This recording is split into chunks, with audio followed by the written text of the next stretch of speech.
Amen. Isang maganda at pinagpalang umaga po sa buhay po ng bawat isa. Amen. Kumusta po ba ang isang linggo natin? Amen. Sa biyaya po ng Panginoon, lagi po tayong nagtatagumpay. Amen. So, ayun po ay talagang ito po yung araw na ginawa ng Diyos para po siya ay ating sambahin, pasalamatan sa lahat ng kanyang kabutihan, para siya ay ating purihin sapagkat tayong mga nilalang niya. Ito lang yung pinakamalit na pwede nating gawin para sa kanya. Amen po. So ngayon po, tayo pong lahat, magsitayo po tayong lahat, darako po tayo sa ating pambungad na panalangin. Paunahan po tayo ni Sister Cyrene at ng music team.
tayo po ay lumagay sa diwa ng panalangin, O Lord. Salamat, salamat, salamat, Panginoon, O God. Tunay, Lord, na napakabuti mo, napakadakila mo sa buhay ng bawat isa. Salamat, Panginoon, sapagkat may araw ng linggo. Salamat, O Lord, dahil napapapurihan ka namin, nadadakila ka namin, O God. Salamat, Panginoon, sa buhay, sa kalakasan, O God, na patuloy na pinagkakaloob mo sa buhay ng bawat isa. Salamat, Panginoon, sa patuloy na kalakasan, sa patuloy na pagsagot sa aming mga panalangin. Salamat, Lord, sa iyong mga pagpapala na sapat at higit pa sa aming pangangailangan. Salamat, Lord, dahil kailanman hindi mo kami iniwan, ni pinabayaan man, dumaan man, Panginoon, ang mga pagsubok. Salamat, Lord, dahil naririyan ka sa amin ang iyong mga salita, ang matibay naming pag-asa at sandigan. Kaya, Lord, ngayong araw na ito, Panginoon, patuloy kaming nagpapakumbaba sa iyong harapan. Inaamin namin, Panginoon, na hindi kami karapat-dapat.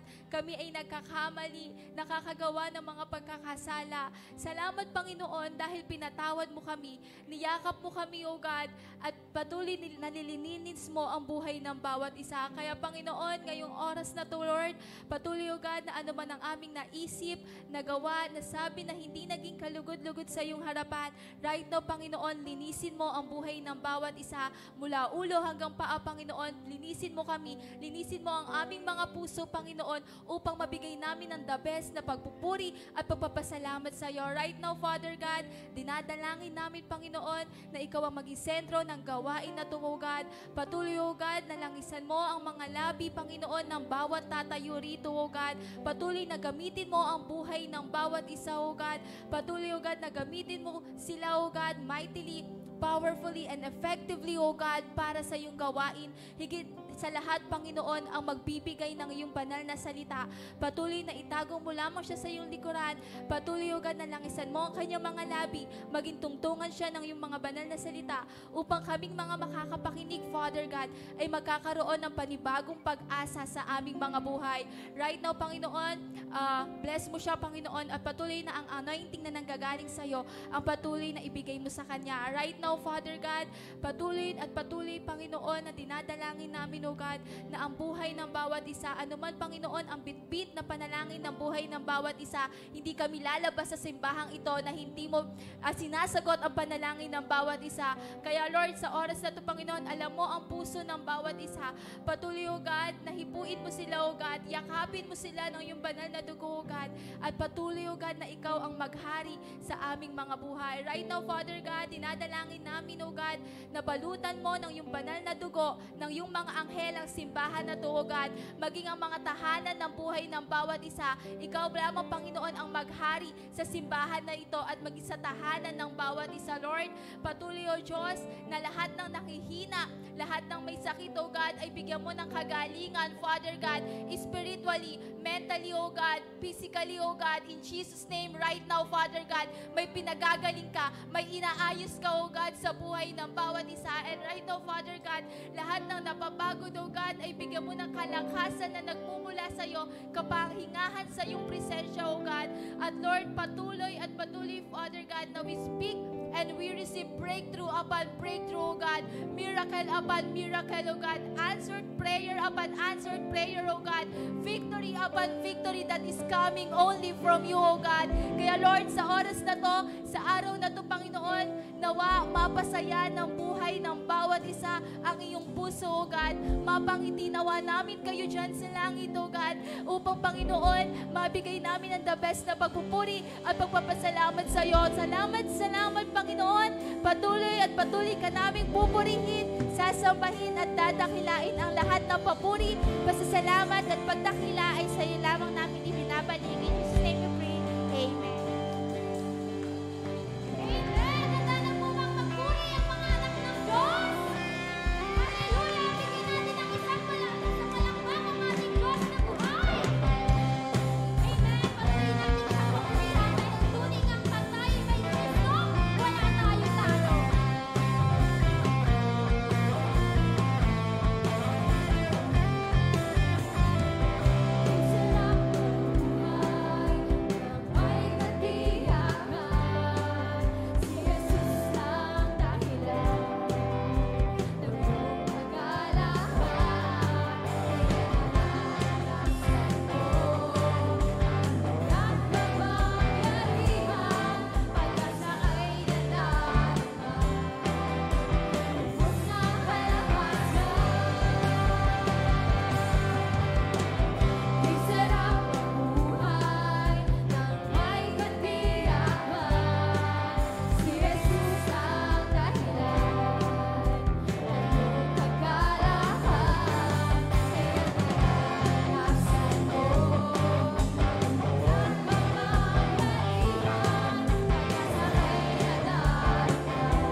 purihin po ang Panginoon sa ating mga buhay. Tunay nga dakilang Diyos, patuloy ka po naming pinupuri, itinataas at dinadakila sa umagang ito. Ang pangalan mo lamang ang maitaas. Tunay kang nalulugod sa umagang ito sa iyong mga anak na naririto ngayong umaga. Lord, na nagpupuri, sumasamba at nagbibigay ng kanilang mga buhay sa iyo. So nais ka naming pasalamatan, Lord, maging sa aming pag-aaralan na salita mo. Ikaw ang maitaas, ikaw ang magbigay ng karunungan, Panginoon, at mag-anoint, Lord, ng iyong lingkod. Lord, kami lamang po ay itago mo sa likod ng iyong krus, O God, at ikaw lamang ang makita, ang iyong banal na dugo, ang maglinis sa bawat isa, Lord. We worship you, we bless you in Jesus' name. Amen.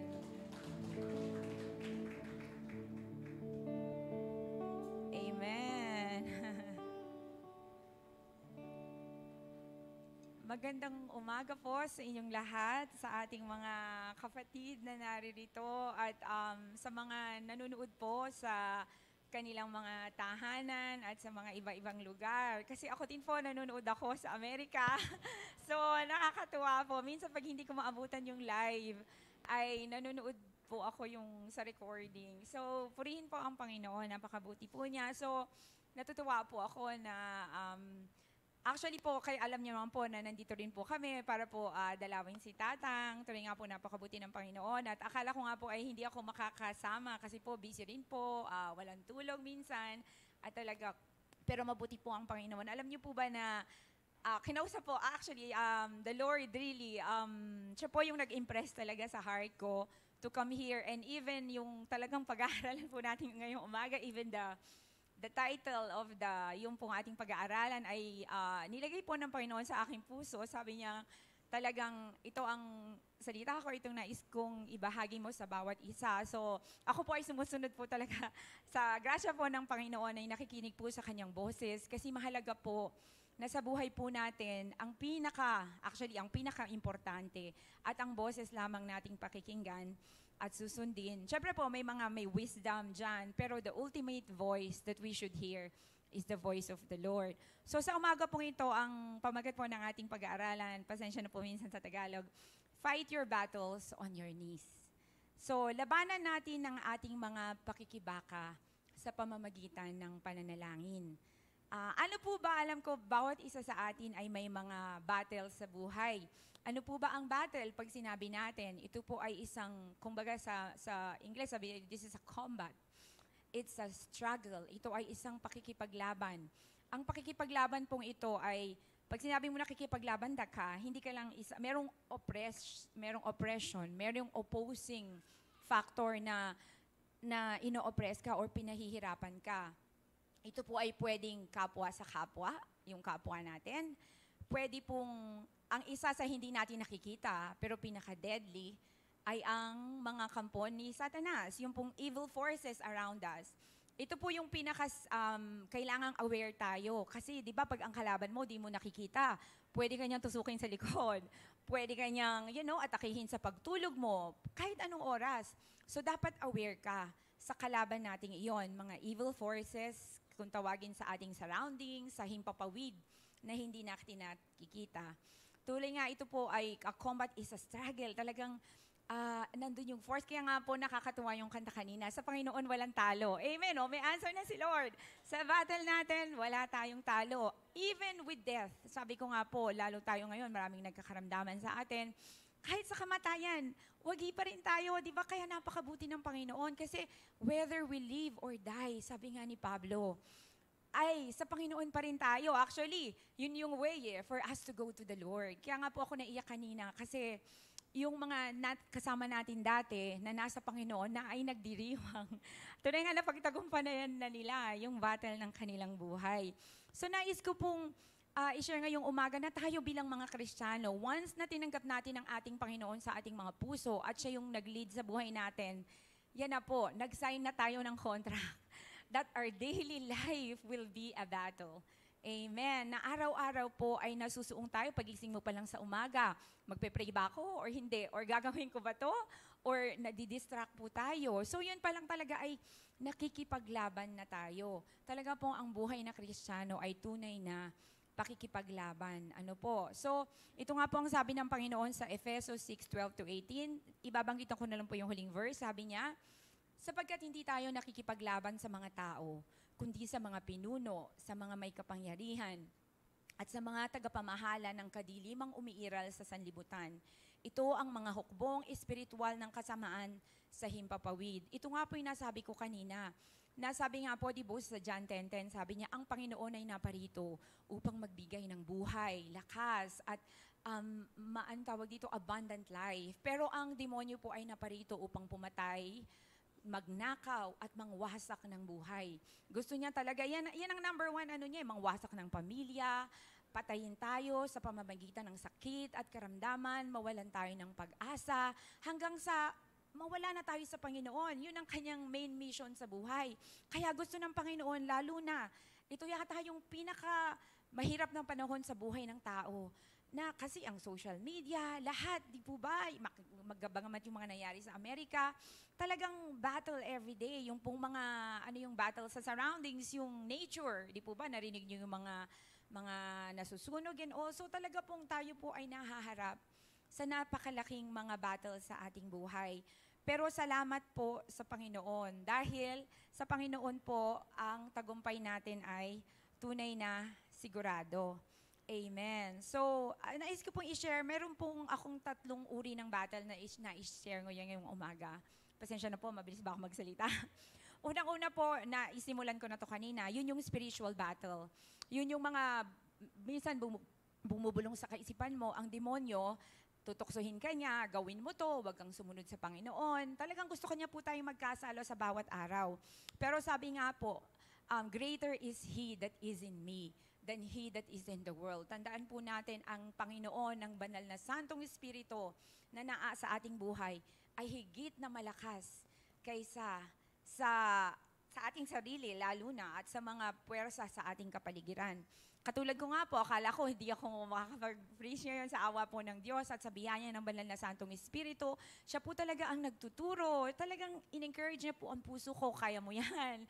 Basta ibukas mo lamang ang bibig mo at ikay aking tutulungan. So yun po yung by faith na pag nagsalita ang Diyos, paniwalaan natin, gawin natin, at sundin po natin. Ito ay hindi dahil magaling tayo or sa ating sariling kalakasan, kundi po sa kalakasang nagmumula sa ating Panginoon at sa banal na Santong Espiritu.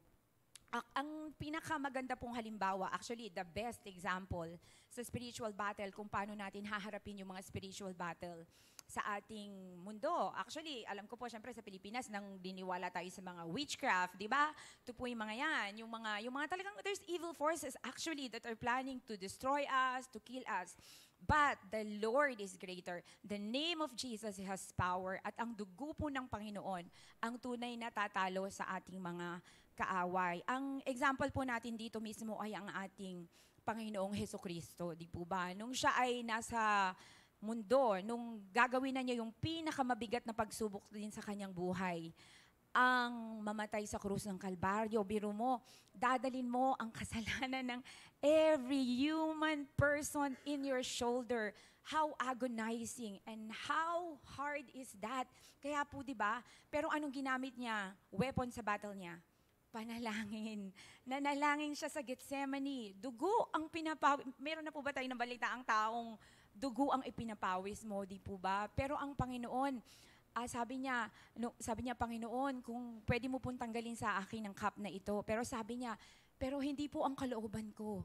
Ang kalooban po niyo ang maganap. Sa buhay natin, meron tayong battle na talagang parang ikakamatay mo na. Parang ito na yung breaking point mo.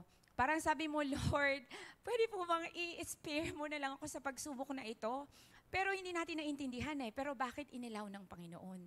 Kasi nga po, gusto niya tayong maging katulad ng Panginoong Hesukristo na sa kabila ng kahirapan, sa kabila ng hopelessness at pinaka-darkest, that was the darkest time of our Lord Jesus Christ's life. And yet, biro mo, He was separated to the Father, the love of the Father. Pero tiniis niya yon para lang mailigtas tayo.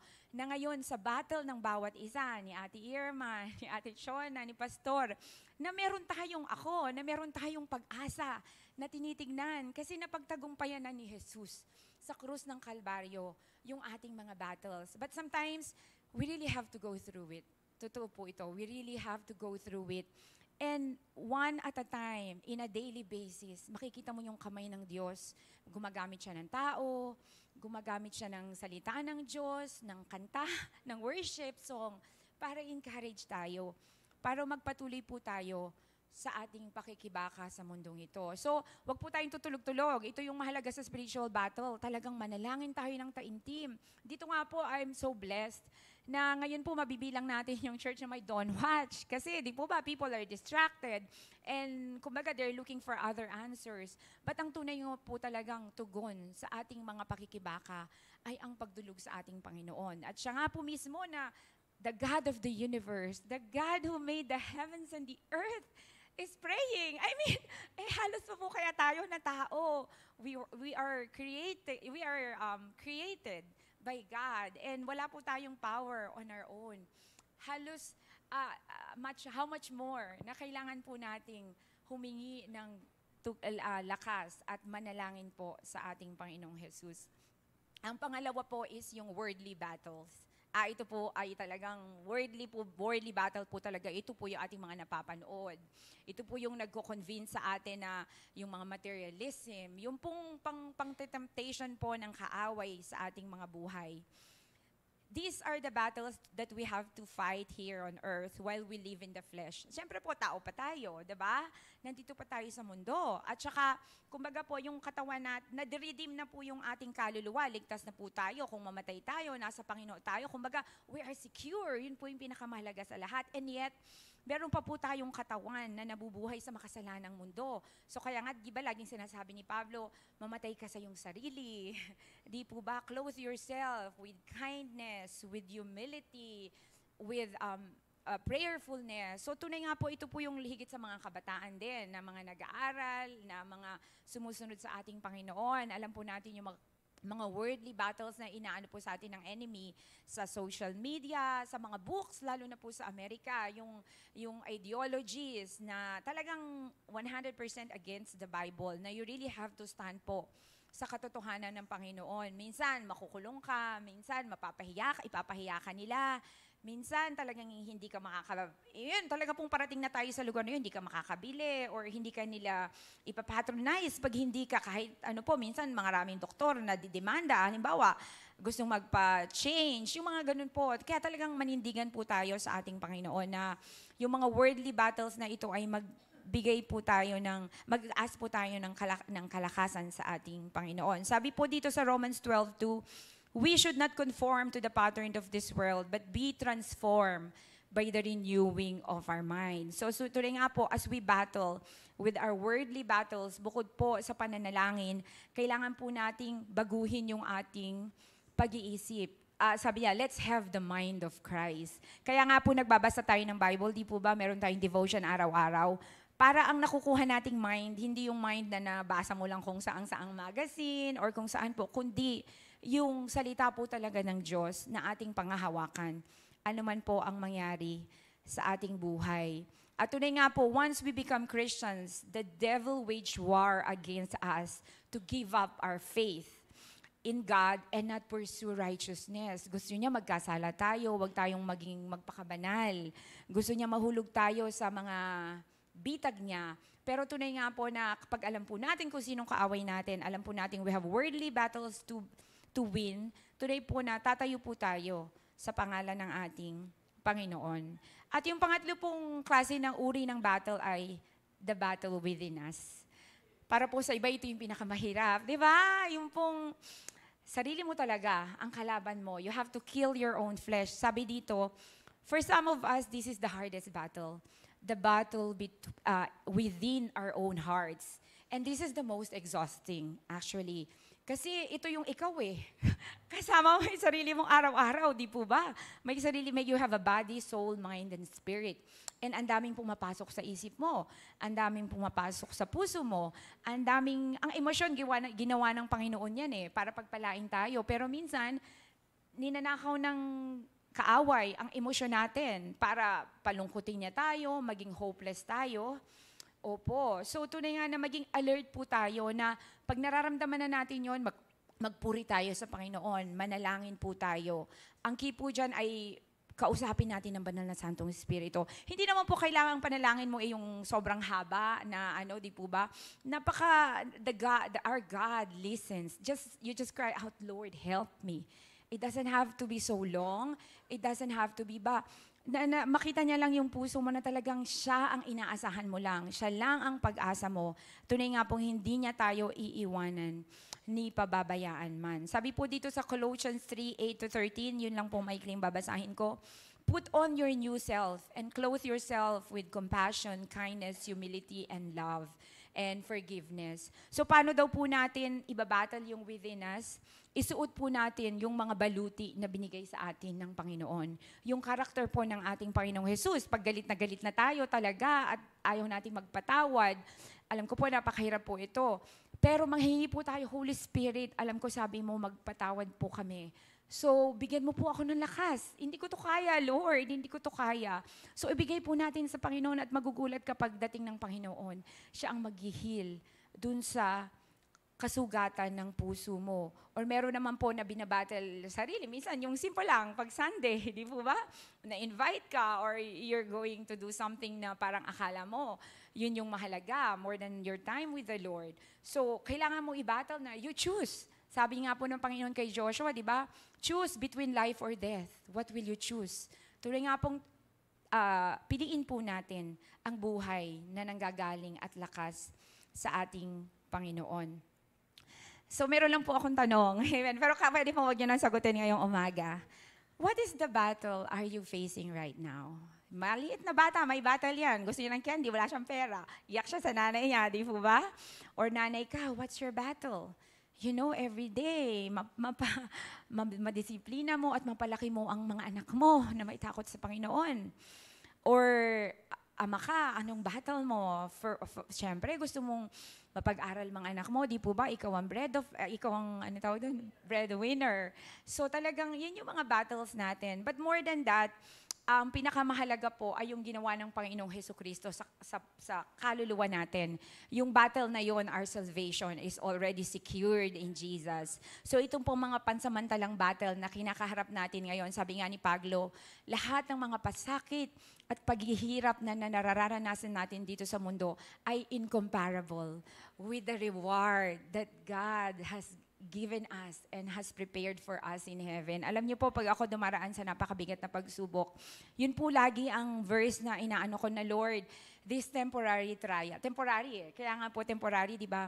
These temporary trials are nothing compared to the glory that God has prepared for us. Yun nga po mga nauna na sa atin, nagdidiwang na sila, nagsasaya, pero totoo po yun, talagang namimiss natin sila, di po ba? Pero ang mahalaga, alam natin kung saan sila naroroon ngayon. At pagdating ng Panginoon, Kabampangan, Panginoon, ay binago niya na ang mundo at darating na po ang bagong Jerusalem, ay mabubuhay tayo kasama ng ating Diyos eternally. Di po ba? So, meron pong 3 klase ng battle right now. Ano po ba ang binabakan nyo ngayon? Is it a physical battle? Sakit? Karamdaman? Panghihina? Disability? Hindi ka makalakad, hindi ka na makakain.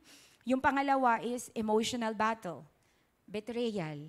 Ikaw po, anong tawag sa Tagalog ng pinagtaksilan? Yon, ikaw ay na-betray ng iyong kaibigan, masakit po yon, ng iyong kapatid, ng kapwa mo.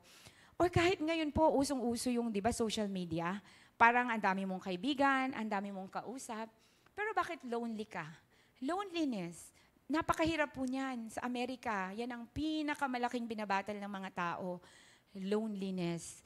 Kahit sa ganitong napakaraming tao minsan, parang feeling mo nag-iisa ka lang. Totoo po yun. Kaya yung mga taong maging mabait po tayo, maging mapagpasensya sa mga tao sa katabi natin. Kaya pala mainit ang ulo, may pinagdadaanan siya. Kaya pala ganito yung mga sinasabi niya, may pinagdadaanan siya. So maging,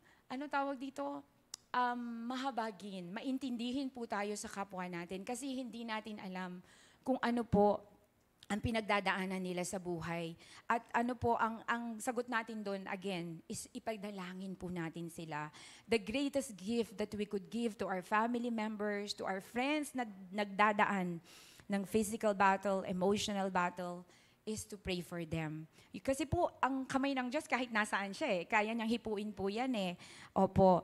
At ang huli po is the mental battle. Feelings of not measuring up. Feeling of depression. Yung mga bata, grabe ang mga mental battle nila ngayon. Bata, may depression po, meron silang hopelessness, meron silang mga suicidal ideation, yung talagang na po, kasi nga po, di po ba, ang enemy, yun ang inaatake niya yung mentality mo rin Kasi pag hindi ka niya makakuha sa physical na katawan, so itatry niya, emotions mo, sige, try natin emotions mo. O sige, pag hindi ka pa rin niya, talagang, sige. Yung mental battle talaga. Kaya po ang mahalaga, ang salita po ng Diyos ang ginagamit nating panlaban. Even po sa panalangin, hindi lang po basta pananalangin ang gagawin natin. Ang mahalaga po ay ipanalangin natin ang scriptural words. Alam niyo po, napaka-powerful po noon. Na ang scriptural prayer. Halimbawa po, yung verse po na yon sa Efesos 6:12. Yun po yung ating mismong ipanalangin. Yung Biblia, di po ba meron tayong Bibliang binabasa? So habang binabasa po natin yun, gawin po natin yung mga salita ng Diyos na panalangin. Kasi kumbaga po, yun po ay salita ng Diyos. May power yon. Di ba sabi, ang Diyos nagsalita lang naman siya. He spoke and He created the Word. So pag po ang salita ng Diyos ang pinanghawakan natin, i-declare natin, meron pong power doon. So kung ano man po ang kinakaharap natin ngayon, physical battle, emotional, and mental, kasama po na ang ating Panginoon. Bilang testimony din po ako kasi nagkasakit po ako sa States, yung likod ko po na-injure, nagte-tennis po ako. So, talaga pong physical battle po talaga. It's so much pain and sobrang grabe po siya. Talaga pong ang pinanghawakan ko dun sa mga buwan na yon, kahit po natutulog, kung pong merong pain scale of 20, ganun po siya kasakit. Ganun po kasakit ang nerve pain. So, pero po meron pong binigay ang Panginoon sa akin na salita ng Diyos na pinanghawakan ko sa pakikipaglaban kong yon. Yun po lagi yung pinapanalangin ko. Sabi niya yung sa Isaiah 43, "They that wait upon the Lord shall renew their strength. They shall mount up like wings of eagle. They shall run and not be weary. They shall walk and not faint." Noong pong panahon na yun, di po ako nakakalakad. Maniwala po kayo. Kasi nga po, minsan sa battle natin, di ba, kaagad sinasabi natin sa kapwa natin. Sinasabi natin sa mga tao. Ang gusto po ng Panginoon, pag meron tayong battle, saan tayo mag-cry out. Tapos, pag makikita mo, tutulungan ka niya at magte-testify ka na napakabuti ng Panginoon. So, yun po yung patotoo ko ngayong umaga. Nung panahon po na yun, hindi ako makadrive, hindi po ako makalakad ng malayo. Kasi yung sobrang pain po. Yung, kung alam niyo po yung naipit yung nerve, yung herniated disc sa likod. Opo. So, araw-araw po kahit natutulog ka, yung talagang grabing pain po sa buong buhay ko.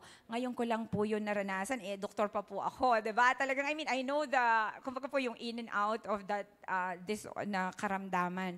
Pero alam niyo po yun, kahit hindi ko nakikita, kahit hindi ko nararamdaman, pinapanalangin ko po yun, Panginoon, sabi mo, ako ay lalakad, ako ay lalakas, parang agila. Ako ay tatakbo. Hindi po ako makatakbo, Hindi po ako makatayo. Hindi po ako makapunta sa bathroom. Ang anak ko po na 8-year-old, ang tumutulong sa akin, siya po yung nagsaserve sa akin ng food. Yung asawa ko po, pag uuwi sa clinic, siya pa po ang lahat ng gagawa. Kasi sa Spain po talaga, opo, na even yung kaya po magpasalamat tayo, doon ko po na-realize na kaya po inano ko ng Lord na talagang to help people na maging malusog. Kasi gusto po tayong gamitin ng Panginoon. Pero kung meron po tayong karamdaman, hindi niya po tayo madadala kung saan natin gusto. Pero meron po talagang pagkakataon na kailangan natin munang magpahinga at pakinggan po natin kung anong sinasabi ng doktor. Di po ba? So, kumbaga, kaya pong gamitin ng Panginoon lahat. Yung doktor, yung mga gamot. Pero ang higit po sa lahat, ang tunay na nagpapagaling ay ang ating Panginoon. Kaya nagpapasalamat po ako sa Lord kasi nakatayo po ako ngayon dito at unti-unti po ako nakakabalik dun sa mga routine ko. So, napakabuti po ng Panginoon. Tunay ngayon po ay very personal testimony for me na talagang, nung nakita ko po yon, grabe po talaga yon. Yung, syempre, nakita ko po yung mga MRI and everything. Pero kaya po ako sobrang nagpapasalamat sa Panginoon na nandito ako ngayon sa inyong harapan. Nagpapatunay na ang Diyos na nagpapagaling. Opo, tsaka alam niyo po, pag hindi po ako makatulog, yung grabe yung kirot na sobra talaga, sobra po. na ang ginagawa ko po ay nananalangin ako at usap ako sa banal na Santong Espiritu. Kung meron po kayong gift of tongues, yung gift of tongues, yung alam niyo po ba yun, di ba? Yung sa ibang lengguwahe, napaka-powerful po nun. Kung inaatake ka ng demonyo sa katawan mo, isip at physical, mananalangin ka sa banal na Santong Espiritu. Alam niyo po, kahit pag may mga pagkakataon, di ako makainom ng gamot, talaga pong nawawala po yung grabing sakit. Naiyak po ako sa kabutihan ng Panginoon. Kaya po, magtiwala po tayo sa Diyos. Hindi niya po tayo iiwanan. Hindi niyo po tayo pababayaan man. Amen. So, ako po ay isang testimony. Sabi ko nga po, minsan, bakit kailangan nating sa Amerika po kasi wala kang katulong. Talagang kayo lang talagang family. So, kayo po talaga yung, kumbaga, yung everyday living nyo, ikaw ang gagawa. So, nakita ko po na hindi po talaga tayo papabayaan ng Panginoon sa bawat araw natin. So, yung battle na yon ay mawiwin po natin through prayers at pagtitiwala po sa ating Panginoong Jesucristo. Amen. Meron lamang po akong 4 na nais idiin sa umagang ito. How do we battle in prayer? Sabi ko nga po, una, di ba, is prayer. Develop a listening heart. Makinig po tayo sa Panginoon. Kung ano po yung sinasabi niya sa atin, yun po ang sundin natin. Nasabi ko po ito kanina, pray according to the Word of God. Scriptural prayers. Opo.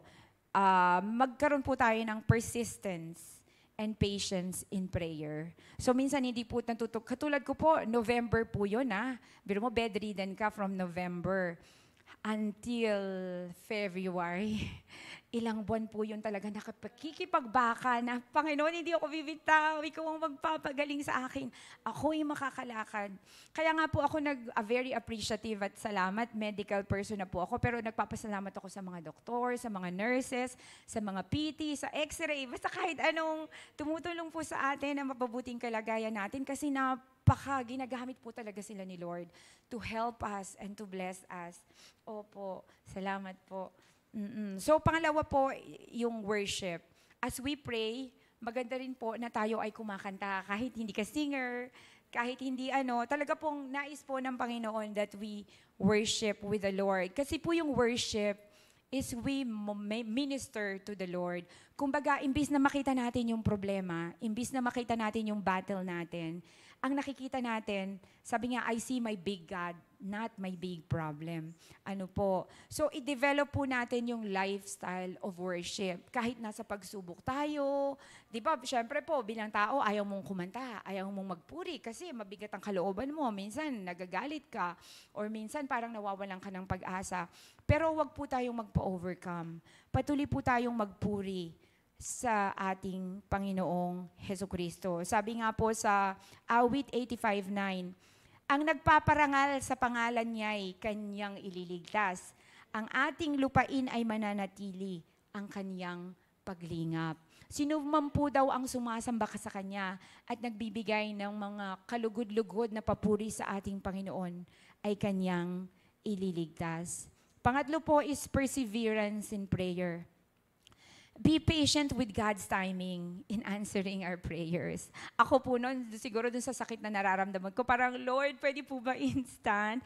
But God could do that. Alam naman po natin na wala imposible sa Kanya. Pero minsan, kailangan nating pagdaanan kasi may tinuturo ang Panginoon, may binabago siya sa ating ugali.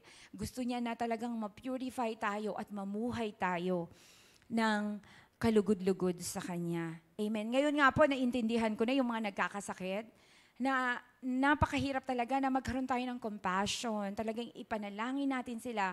Dati kasi, syempre, iba talaga pag naranasan mo. Talagang, sabi nga, minsan sabi ng Lord, di ba, yung verse ng isang araw doon po sa binabasa, sabi niya, the comfort that we receive from the Lord is the same comfort that we will give to others. Kasi pag naranasan mo, may power yung word mo You identify with how they feel, the struggle, the patience of waiting, the desire just to live every day. Actually po, kaya napakabuti po ng Panginoon na tayo ngayon ay may lakas nandito at may buhay. Amen.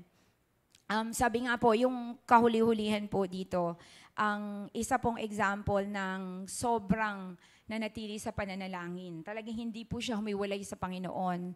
Sa devotion niya sa ating Panginoon ay si Ana. Ito si Ana po, dun sa Mateo, ay isa po siyang propetesa. Isa po siyang yung parang nag-prophet. Nagsasabi po siya ng salita ng Diyos. Nakakarinig po siya sa ating Panginoon. Si Ana po ay nabiyuda. Ano po siya? In 77 years siyang biyuda. Kasi 84, sabi dun po sa Bible, 84 years nung nandun siya sa templo. Tapos nabiyuda siya after 8 years, di po ba? Sabi doon. Pero mula noon, hindi siya bumitaw sa Panginoon. Pinapalanalangin niya na ang darating ang tagapagligtas ng Israel. Meron po tayong siyang sinatawag na holy abandonment unto the Lord. So ang gusto po ng Panginoon sa ating umaga ngayon, na there is a holy abandonment ng ating buhay, na anumang mangyari, anuman ang kaharapin natin, ay sa Kanya lang po tayo magtitiwala at ibigay ang ating buhay ng buong buo. Dahil nga po kay Hannah, di po ba, God rewarded her steadfast faith by allowing her to see Christ's child, the Savior of the world. Biro mo, dalawa na sila na unang-unang nakakilala sa Messiah na tagapagligtas. Isa po dun si Ana, tsaka si Simeon. Pero alam niyo po ba ang sikreto nila? Nasa templo sila ng Panginoon at nananalangin. Ang sikreto nila, sila ay parating nakadulog sa Panginoon. Hindi naman po kailangan nandito kayo. Siyempre, nanay ka, you have to work. Meron ka trabaho, estudyante, nag-aaral ka. Ibig sabihin po nun, you have this attitude of prayer and worship. Kahit nagdadrive ka ng tricycle, kahit nakasakay ka, papunta ng Manila, or kahit po ano ginagawa natin, we should always have an attitude of prayer. Cultivate the virtue of abiding in the presence of God. Patuloy po tayong manatili sa presensya ng ating Panginoon. Let us wait with hope and expectation. Tunay nga po, hindi lang po, ang maganda po, naghihintay tayo, pero meron tayong expectation, yung excited ka.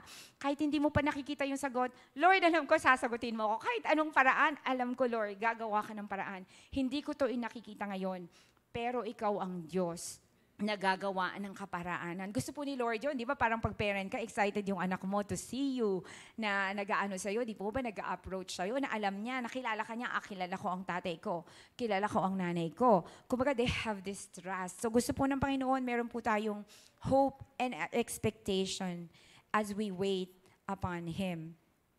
And isa pa po is to have faith in the goodness of God, no matter what you're going through. Kasi madali pong mag-doubt tayo, di po ba? Pag may mga kakulangan sa buhay, merong nasa-track tayo, yung pinapanalangin natin, hindi nangyayari or hindi pa nangyayari, minsan nagda-doubt po tayo sa kabutihan ng Panginoon. Pero ang sabi po niya, have faith in the goodness of God. No matter what you're going through, never doubt the goodness of God. Amen. Kung yun nga pong buhay niya naibigay po niya, di po ba? How much more pa yung mga kailangan natin sa buhay. And panghuli po, and the key to have the power and authority in our battles is to develop intimacy with the Lord. Yun po talaga.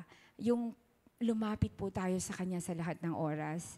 Amen. So, ako nga po bilang patotoo, nasa university po ako actually ngayon, Bible School. Ang ano niya po is International House of Prayer.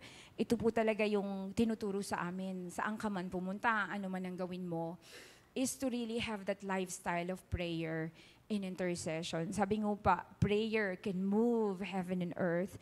Prayer changes everything. Naalala ko tuloy, kaya po ako naiyak kanina si Inda Yan po yung lagi niyang sinasabi na talagang manalangin ka lang. Manalangin ka lang. Tsaka yung, di po ba, yung marami sa atin, wala naman sa ministry or we don't have a specific ministry. Ibig sabihin na wala tayong ginagawa sa kingdom ni God. Actually, meron nga po yung mga lola na prayerful. Sa bahay lang nila. Hindi mo alam, sa kakapray nila, they changes the world. Yung mga anak nila, yung mga apo nila na hindi sumusunod sa Panginoon, magtataka ka pagdating ng araw, mga pastor na, sumusunod na sa Panginoon. Di po ba, meron kang kaaway na talagang ayaw kang batiin or may nagagalit sa'yo, pag-pray mo lang siya sa Panginoon.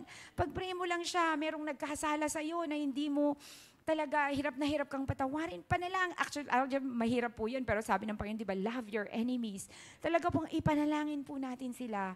At tunay pong ang Panginoon ang tumutugon sa ating buhay. Kaya po, sa buhay po namin ngayon, ang battle po namin kinakaharap ay physical. Alam niyo naman po, di po ba si Tatang? Pero nakakatuwa po ang pananampalataya ni Tatang. Talagang makikita mo, makikipag-battle siya sa Panginoon. Alas 4 pa lang, kung di siya maka-dawn-watch, nagdo-dawn-watch na siya. Amen! Tunay nga po na pag, nag-speaking in tongues po kami.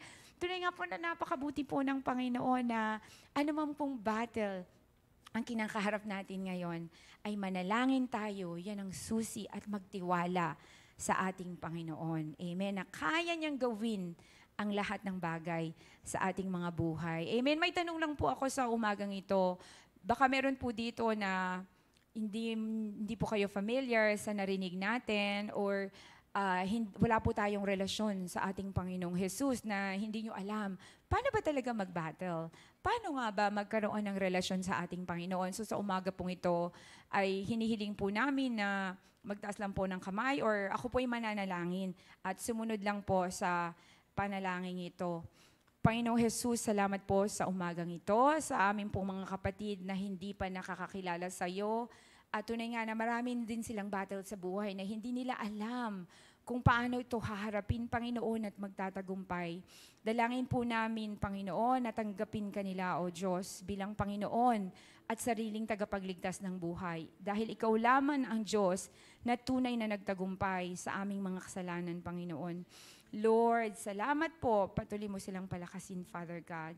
Lord, dalangin po namin sa bawat isa, O God, na anuman pong pagsubok ang kinakaharap nila ngayon, O Diyos, ay patuloy po na bigyan mo sila ng kalakasan, bigyan mo sila ng kapayapaan, bigyan mo sila ng lakas na patuloy na manalangin at manampalataya na Ikaw ang Diyos na tunay tumutugon ng panalangin. Not just for the sake of answering our prayers, Panginoon, but for the sake of drawing us near to your heart. Na ito po talaga yung gusto mo, Panginoon, kami mapalapit sa iyo ng lubos-lubos na anumang iharap sa amin ng mundo ay Ikaw ang pinaka-treasure, O Lord Jesus, ng buhay namin. Pinupuri ka po namin, pinasasalamatan sa pangalan ng aming Panginoong Jesus. Amen.